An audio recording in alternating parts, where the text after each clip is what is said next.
말씀 사도행전 26장 4절로서 6절 말씀입니다.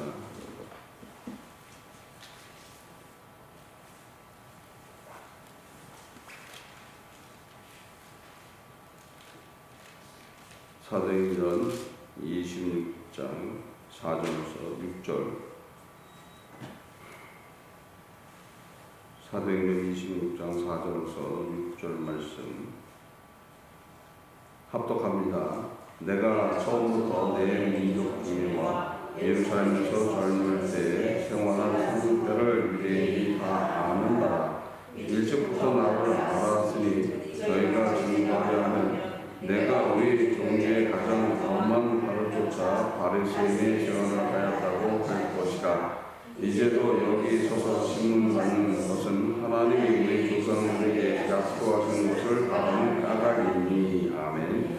하나님 앞에 감사합니다. 말씀을 깨닫는 시간 될 수 있도록 인도하여 주옵소서. 함께함을 감사드리며 은혜로 주 예수 그리스도만 부탁드립니다. 아멘. 바울이 지금 아그리파 왕 앞에서 지금 사실 복음을 전하는 것이 지금 고소당한 이야기에 대해서 사실을 증거하라고 얘기했을 때 지금 자신이 누군 거에 대해서 말을 하고 있죠. 자신이 누군 거에 대해서 말할 때 상황을 보면은 지금 아그리파 왕도 바울을 어느 정도 알고 있다고 봐야 되는 거예요. 그렇죠? 알고 있기 때문에 또한 어떠한 상태라는 것도 알고 있고 또 어떠한 사람이라는 것도 알고 있었다고 봐야 되는 거죠. 바리새인의 율법주의자였던 그 바울이 그러니까 유대교의 아주 광신적인 그런 충성하던 바울이 반대로 지금 유대교에서는 이단이라고 하는 그 기독교에 또 심취되었고 그곳에서 또 광신자 노릇을 한다. 광신자 노릇을 한다. 사실 믿음이라는 게 그래요. 미쳐야 되는 거겠죠. 미쳐야 되는 거예요.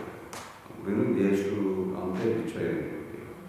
예수님한테 미치지 않으면은 안 되는 거예요. 예수님도 미쳤다는 소리를 들었다고 했어요. 그래서 형제들이, 친척들이 예수님 잡으러 다녔어요. 그래서 미쳤다는 소리를 듣지 않는다라면 어디 못 가는 거예요? 천국 못 가요. 미쳤다는 소리를 들어야 되는 거죠. 미쳤다는 소리를 들어야지 되는 거예요. 그러니까 미쳤다가 이제 정신이 들어야 돼. 미쳤다가 정신이 들어야 되는 거예요. 미쳤다가 정신이 들면서 우리가 일반적인 생활 속에 되돌아와서 일반적인 생활 안에서도 지금 보통 사람들과 어울려가면서 그 안에서 구별된 그런 삶을 살아가는 사람들이 누구예요? 그리스도인들인 거예요. 근데 내가 미치지 않은 상태에서는 불가능한 이야기예요. 내가 미쳤다가 지금 제 정신을 차려야지만 되는 거지. 그렇지 않으면 어떻게 되는 거예요? 내가 평범한 가운데서 평범한 사람들하고 그 사람들하고 어울려서 살 때에 내가 구별된 자로 살아가지 못하는 이유가 거기 있는 거예요. 그러니까 예수를 영접하고 미치지 않은 상태에서 그냥 따라왔다. 그럼 다시 어떻게 되는 거예요? 세상 사람들처럼 똑같이 돼버리는 거예요. 어떻게 보면 더 못한 거예요. 더 못해요. 세상 사람들한테 욕이나 먹고 있어요. 그렇죠? 예수 안 믿을 때는 욕도 안 먹는데 괜히 예수를 믿는다고 교회 다닌다고 해서 손가락질 받는 경우가 있는 거예요. 그래서 담대하게 우리는 세상 안에 들어가서 그들과 어울려서 살지만은 구별된 자로 살아가야 된다. 구별된 자로 살아가야 되는 거죠. 예수를 증거하는 삶, 그러니까 담대하게 예수를 증거하는 삶을 살아가는 그 모습이어야 된다. 바울의 차기에 대해서 지금 얘기하고 있죠. 사도행전 22장 3절에 보면은 나는 유대인으로 길길리아 다소에서 나고 이 성에서 자라 가말리엘의 문화에서 우리 조상들의 율법의 엄한 교훈을 받았고 오늘 너희 모든 사람처럼 하나님에 대하여 열심하는 자라죠. 아주 열심을 냈던 사람이었던 거예요. 그뿐 아니라 빌보서 3장 5절 6절에 보면 내가 8일 만에 할례를 받고 이스라엘의 족속이요 벤자민 지파요 신부리 중에 10분이요 율법으로는 바리새인이요 열심으로 교회를 핍박하고 율법의 의로는 흠이 없는 자라. 갈라디아서 1장 13절 14절에 내가 이전에 유대교를 있을 때에 행한 일을 너희가 들었거니와 하나님의 교회를 심히 핍박하여 잔해하고 내가 내 동족 중에 일한 영갑자보다 유대교를 지나치게 믿어 내 조상의 유전을 대하여 더욱 열심하였으나 사도행전 22장 5절에 이 대사장들과 또 장로들이 내 증인이라 또 내가 저에게 다메섹의 형제들에게 가는 공문을 받아가지고 거기에 있는 자들도 결박하여 예루살렘으로 끌어다가 형벌을 받게 하려고 가더니죠. 모든 것들을 지금 대사장들과 장로들이 증인으로 알고 있는 누구였다? 유대교에 아주 심층이 돼 있던 광신자였다. 그래서 광신자였다. 그래서 유대교에 적대 행위를 하거나 이단 그런 행위를 하게 된다라면 자신의 목숨을 아끼지 않고 그들을 해야 하는 일을 했던 사람이 누구였다? 지금 자신이었다라는 것을 스스로 거기에 대한 자백을 하고 있는 말씀이죠. 그랬던 바울이 지금 예수를 영접함으로써 틀린 사람으로 바뀐 그 모습. 그러니까 예수를 믿으면은 바뀌어야 되는 거예요. 안 바뀌고 난 예수 믿는다라면 안 되는 거예요. 안 바뀌었는데 예수 믿는다라면 그거는 죄가 더 커. 나는 안 바뀌었는데 예수 믿는다라면 안 돼. 바뀐 모습이 있어야 되는 거예요. 바뀌어야지만 누구로부터 잘못하면 징벌을 안 받아요. 하나님의 징벌이 잘못하면 오게 돼 있는 거예요. 누구를 능욕하는 얘기가 되는 거예요. 하나님을 멸시하는 이야기가 되는 거예요. 하나님은 어떤 분이에요? 무서운 분이야. 그렇죠? 우리의 생각까지도 잊고 있는 그분인데 그 앞에서 뭐 하고 있는 거예요? 위중을 하고 있다. 위중을 하고 있다라는 그것은 돌이킬 수 없는 그런 죄로 가버린다. 그러니까 엄청난 큰 죄를 범한다는 거예요.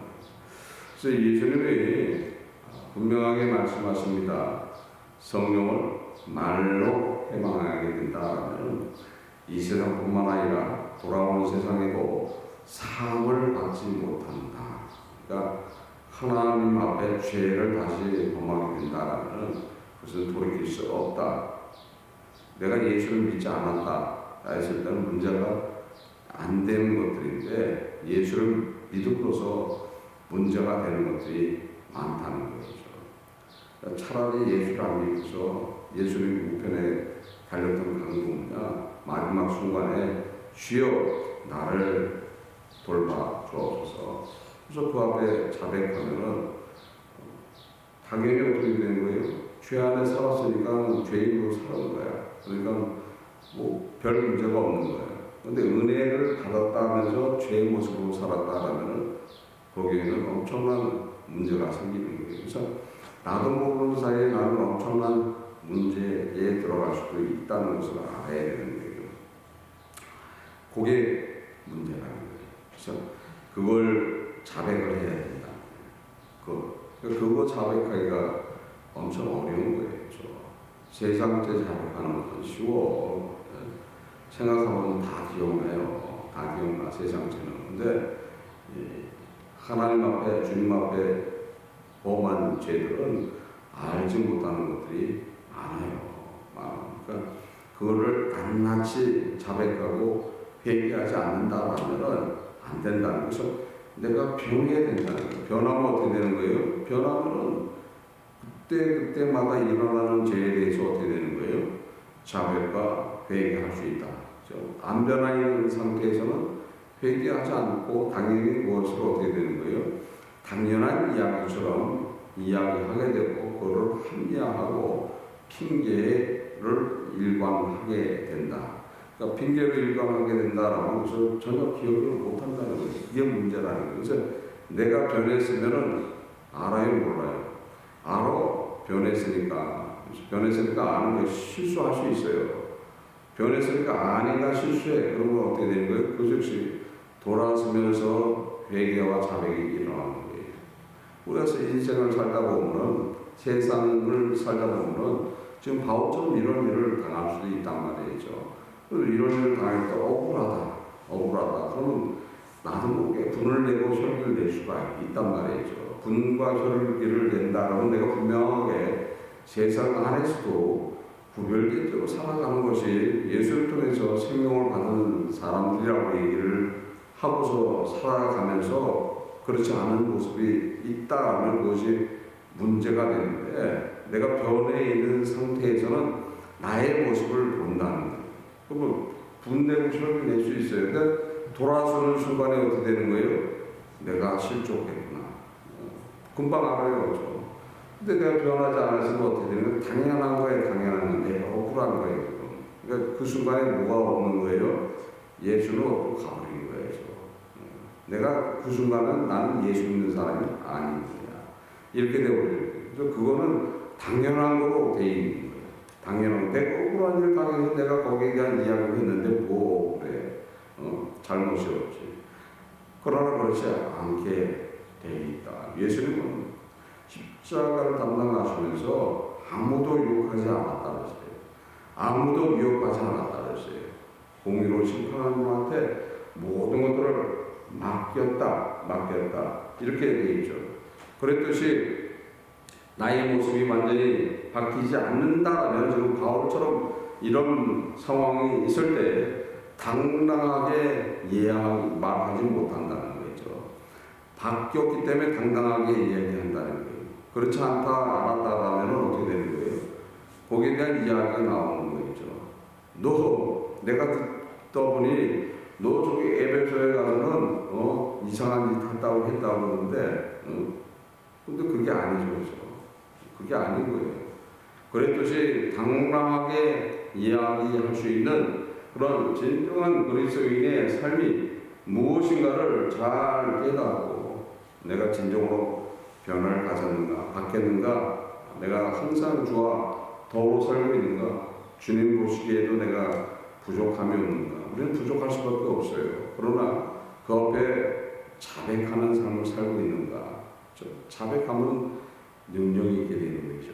주님께서 죽으시고 흘리신 피와 그 물의 능력이 있어서 우리의 죄가 정결하게 씻어준다는 거죠.